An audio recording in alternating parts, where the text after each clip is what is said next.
cari solusi yang terbaik. Ini masih butuh proses, butuh waktu, dan kita tentu akan berkomunikasi dengan pihak Tiongkok. Semangatnya semua adalah mencari solusi.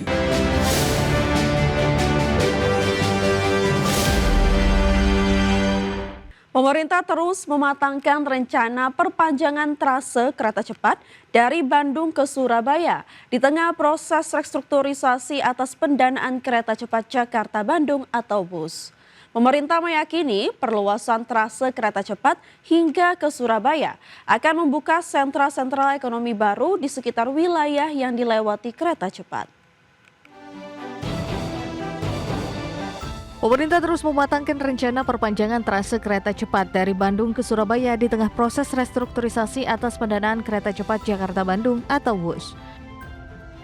Menurut Menteri Koordinator Bidang Infrastruktur dan Pembangunan Kewilayahan Agus Harimurti Yudhoyono, proses restrukturisasi terkait pendanaan proyek KCIC Jakarta-Bandung masih dalam pembahasan yang melibatkan Kementerian Keuangan dan Danantara.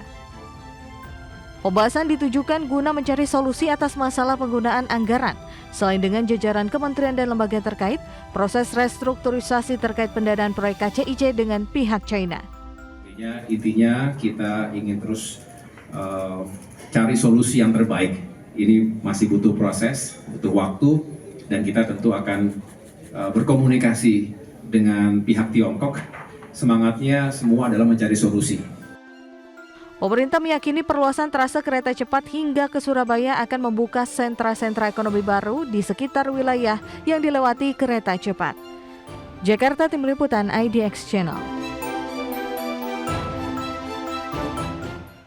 Pemirsa, Kementerian Perindustrian mencatat pertumbuhan industri manufaktur mencapai 5,17%, lebih tinggi dari pertumbuhan ekonomi nasional yang mencapai 5,01%. Capaian tersebut sejalan dengan optimisme pelaku usaha industri yang masih terjaga, tercermin dari indeks kepercayaan industri di level 54,12. Menteri Perindustrian Agus Gumiwang Kartasasmita mencatat sektor industri manufaktur Indonesia terus menunjukkan kinerja yang positif sebagai penggerak utama perekonomian nasional. Berdasarkan data Badan Pusat Statistik, kinerja sektor industri manufaktur atau industri pengolahan non-migas nasional tercatat mengalami pertumbuhan mencapai 5,17% atau meningkat 92,16 triliun menjadi 1.875 triliun sepanjang triwulan 1 hingga 3 tahun 2025. Angka pertumbuhan ini lebih tinggi dari pertumbuhan ekonomi Indonesia yang mencapai 5,01%. Selain itu, kontribusi industri manufaktur terhadap PDB nasional pada triwulan 1 hingga 3 tahun 2025 sebesar 17,27%, 3.051 triliun.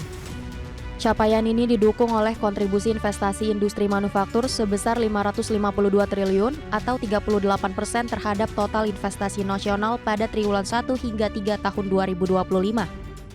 Di mana sepanjang tahun 2025 tercatat ekspor manufaktur sebesar 227,10 miliar dolar Amerika atau 80,27% dari total nilai ekspor nasional. Ini sudah disesuaikan dengan rilis BPS kemarin, ya?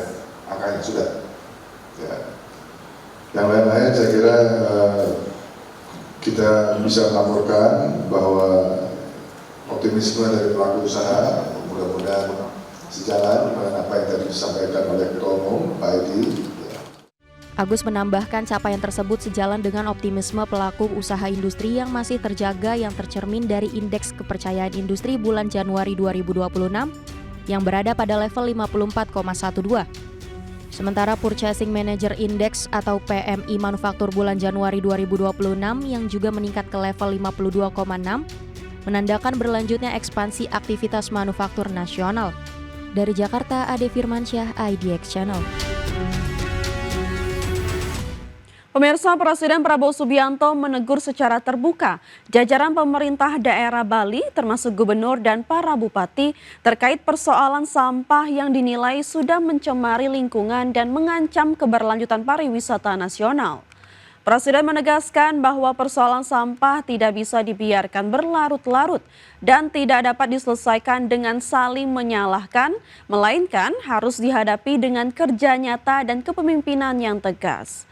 Presiden menyoroti secara khusus kondisi pantai-pantai di Bali yang dinilai telah mencoreng citra pariwisata Indonesia. Presiden mengungkapkan bahwa dirinya menerima langsung keluhan dari tokoh-tokoh luar negeri mengenai kondisi Bali yang makin kotor. Presiden menyampaikan bahwa pariwisata merupakan sektor yang paling cepat menciptakan lapangan kerja dan menyerap tenaga kerja dalam jumlah besar. Namun sektor tersebut tidak akan bertahan apabila lingkungan, khususnya destinasi wisata unggulan seperti Bali dibiarkan kumuh dan kotor.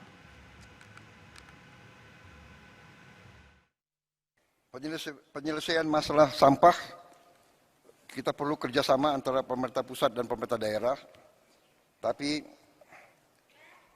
kita tidak boleh menunggu. Karena itu, bila perlu, demi kepentingan rakyat, pemerintah pusat yang akan memimpin. Dia ngomong ke saya, dia bilang, Your Excellency, I just came from Bali.